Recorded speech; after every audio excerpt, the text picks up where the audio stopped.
Halo semuanya, namaku Naya. Di video animasi ini aku mau ngajak kalian melihat bagaimana birokrasi bekerja, kenapa kasus korupsi bisa tetap terjadi, dan apa hubungan moral dengan semua itu. Lewat video ini, aku mau cerita dari awal mulai dari permasalahan, analisis, solusi, dan sampai dampaknya. Jadi, kenapa moralitas birokrasi itu penting? Birokrasi merupakan penggerak layanan pabrik, namun tidak lepas dari masalah moral. Moralitas birokrasi menentukan bagaimana pejabat menggunakan wewenang. Ketika moral menurun, korupsi dan penyalahgunaan kekuasaan muncul, masyarakat berharap pejabat tidak hanya patuh aturan, tapi juga berbuat dengan benar. Tidak semua tindakan legal adalah tindakan moral.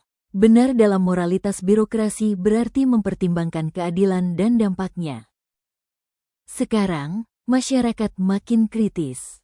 Semua kebijakan bisa viral dalam hitungan menit, dan itu menambah tekanan moral yang besar buat birokrasi. Aku kebayang nanti kalau aku kerja di birokrasi, aku harus siap ketemu tuntutan publik yang kian besar dan kompleks. Di sini aku mau menampilkan berita terkait kasus Edi Prabowo. KPK telah mengendus adanya praktik penyimpangan dan suap terkait izin ekspor lobster sejak Mei 2020 lalu. Dan hingga November 2020 KPK mendapati sejumlah aliran dana yang menjadi dasar bukti untuk menggelar operasi tangkap tangan. Dan berikut kronologi kasus dugaan suap izin ekspor lobster.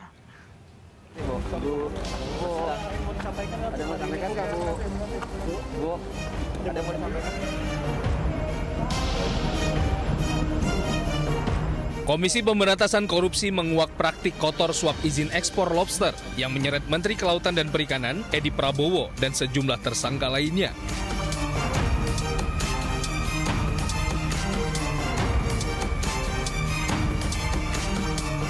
KPK bahkan telah menelusuri kasus ini sejak Mei 2020 saat Menteri KKP Edi Prabowo terbitkan SK nomor 53/Kepmen-KP tahun 2020 tentang tim uji tuntas perizinan usaha perikanan budidaya lobster.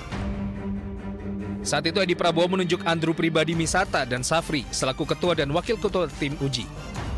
KPK temukan aliran dana $100.000 dari Suharjito melalui Safri dan Amiril Mukminin untuk Edi Prabowo.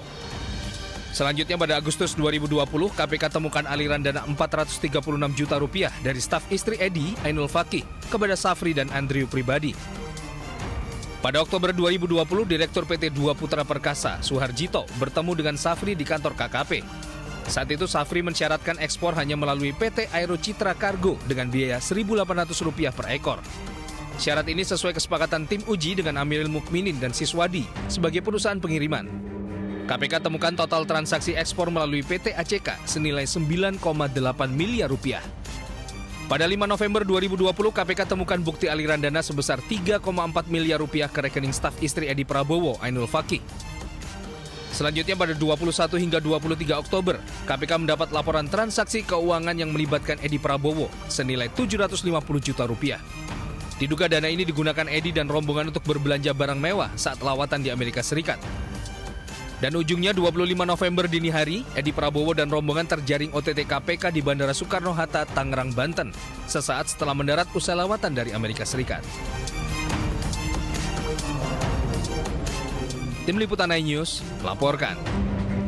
Ada perkembangan apa dari penangkapan Edi Prabowo? Kita akan bergabung dengan Ririn Oktaviani di gedung KPK Jakarta. Ririn, ada perkembangan terbaru apa pasca penetapan tersangka Edi Prabowo?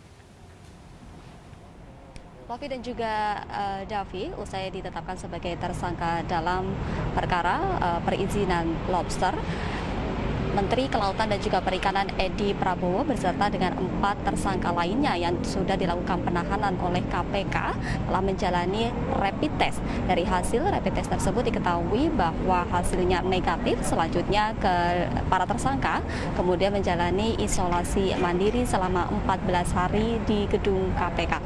Di mana nantinya untuk hari ini belum dilakukan pemeriksaan lebih lanjut karena para tersangka sedang menjalani isolasi mandiri selama 14 hari. Usai menjalani isolasi mandiri, barulah pemeriksaan kemudian akan dilanjutkan kembali. Dalam konferensi pers yang dilakukan pada malam hari kemarin, KPK telah menetapkan 7 orang tersangka, 5 tersangka telah dilakukan penahanan oleh KPK, diantaranya adalah Edi Prabowo, Menteri Kelautan dan juga Perikanan, SAF yang merupakan staf sus Menteri KKP yang juga sebagai wakil pelaksana tim uji tuntas ekspor benih, SWD pengurus PT ACK dan AF staf istri KKP yang diduga sebagai penerima suap, dan juga SJT selaku Dir PT DPP sebagai pemberi. Saat ini sudah dilakukan penahanan oleh KPK. 2 diantaranya yakni adalah APM, staf sus Menteri KKP yang juga sebagai ketua pelaksana tim uji tuntas dari ekspor lobster ini, dan juga AM selaku pihak swasta saat ini masih buron. KPK meminta kedua pihak ini untuk segera menyerahkan diri. Adapun peran dari kedua tersangka yakni adalah APM yang merupakan staf sus dari Menteri KKP yang kemudian ditugaskan oleh Menteri KKP dalam melakukan pengurusan sebagai ketua pelaksana tim uji tuntas dari ekspor lobster ini, memiliki tugas memeriksa kelengkapan dan dokumen yang diajukan oleh calon eksportir benur atau benih lobster ini. Kemudian dalam tugasnya, kemudian PM sempat dilakukan pertemuan di gedung KKP bersama dengan SWD untuk melakukan pembahasan terkait tentang ekspor benih tersebut, dan ada peran Amini Mukminin yang kemudian melakukan persetujuan untuk melakukan atau menjadikan PT ACK sebagai salah satu dari pengiriman dari ekspor lobster ini. Dan hingga saat ini memang kami masih menunggu hasil dari ataupun informasi terkini dari kedua buron yang hingga saat ini belum menyerahkan diri ke gedung KPK. David dan juga Lofi. Baik, kita nantikan terus perkembangan informasinya. Terima kasih Ririn Oktaviani atas laporan Anda langsung dari Gedung KPK Jakarta.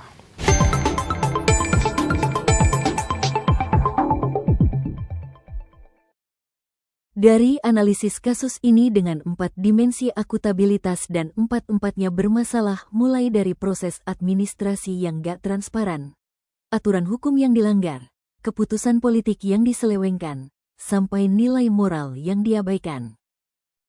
Kasus ini melibatkan banyak aktor dan banyak jalur. Ini menunjukkan bahwa korupsi itu terstruktur dan butuh proses. Itu sebabnya moral penting sebagai penjaga paling awal sebelum seseorang tergoda menyalahgunakan kekuasaan.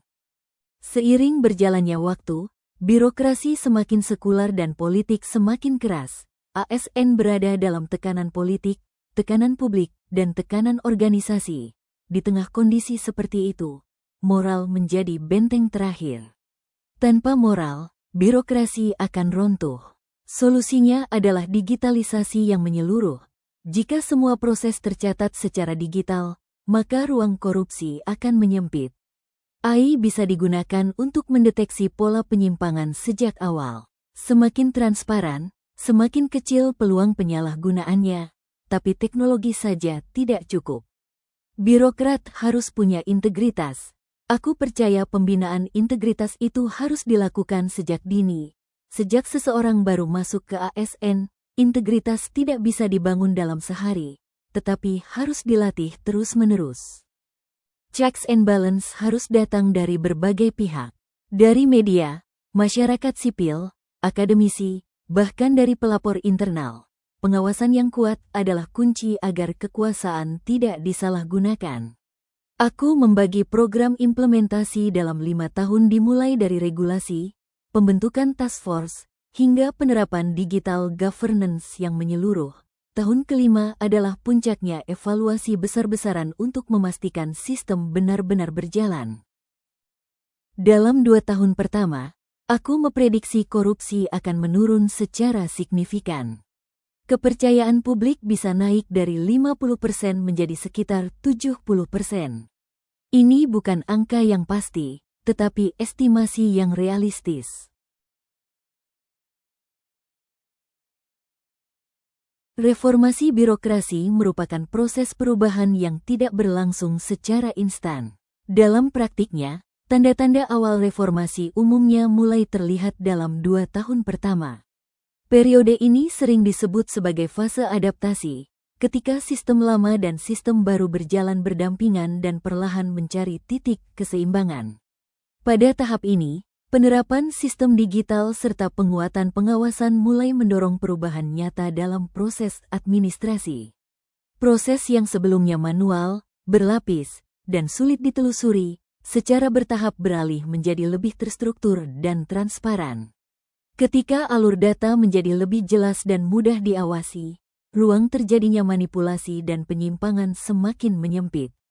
Berbagai kajian menunjukkan bahwa negara yang melakukan digitalisasi birokrasi cenderung mengalami penurunan tingkat korupsi secara moderat namun signifikan pada 1 hingga 2 tahun pertama. Indikatornya terlihat dari proses perizinan yang lebih singkat, pelaporan yang lebih cepat, serta berkurangnya praktik administratif yang tidak jelas. Perubahan tersebut tidak hanya berdampak pada internal birokrasi, tetapi juga dirasakan langsung oleh masyarakat. Ketika pelayanan publik menjadi lebih cepat, jelas, dan konsisten, kepercayaan publik terhadap pemerintah perlahan meningkat.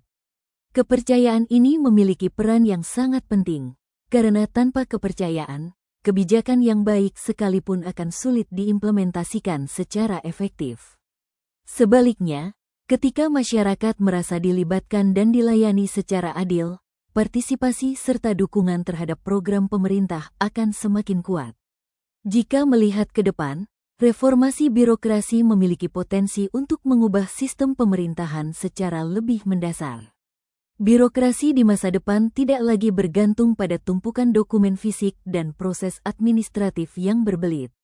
Seluruh layanan publik dapat terintegrasi dalam satu platform digital, sehingga masyarakat tidak perlu berpindah-pindah lembaga atau mengulang pengisian data yang sama. Proses pelayanan menjadi lebih sederhana, efisien, dan aman.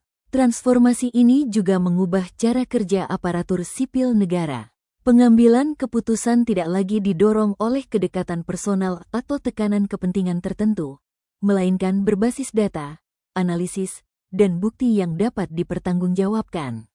Aparatur dapat bekerja secara lebih objektif, profesional, dan akuntabel sesuai prinsip tata kelola pemerintahan yang baik.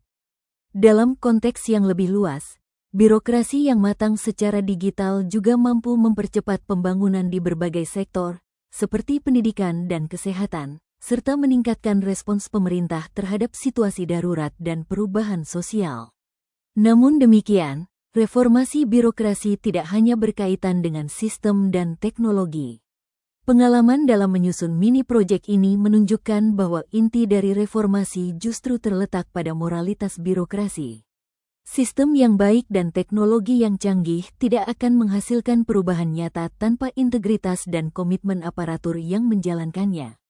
Moralitas birokrasi dibangun dari nilai-nilai sederhana, seperti kejujuran dalam pelaporan, ketepatan waktu, keterbukaan, dan tanggung jawab dalam pelayanan.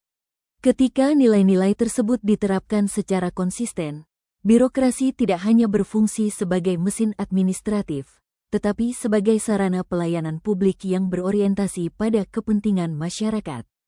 Pada titik ini, reformasi birokrasi menjadi proses yang bersifat manusiawi, karena menyentuh cara berpikir, bersikap, dan bertindak para pelaksananya.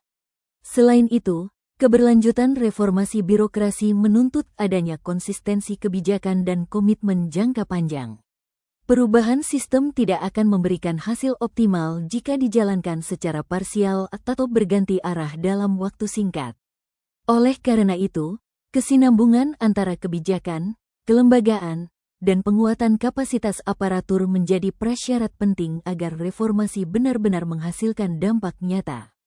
Pada akhirnya, generasi yang sedang menempuh pendidikan saat ini memiliki peran strategis dalam menentukan arah birokrasi di masa depan. Pilihan untuk membangun birokrasi yang bersih, efektif, dan berintegritas sangat bergantung pada komitmen moral dan profesionalisme generasi penerus. Dengan moralitas yang kuat dan sistem administrasi yang baik, reformasi birokrasi dapat benar-benar berfungsi untuk meningkatkan kualitas hidup masyarakat serta mendukung pembangunan nasional yang berkelanjutan.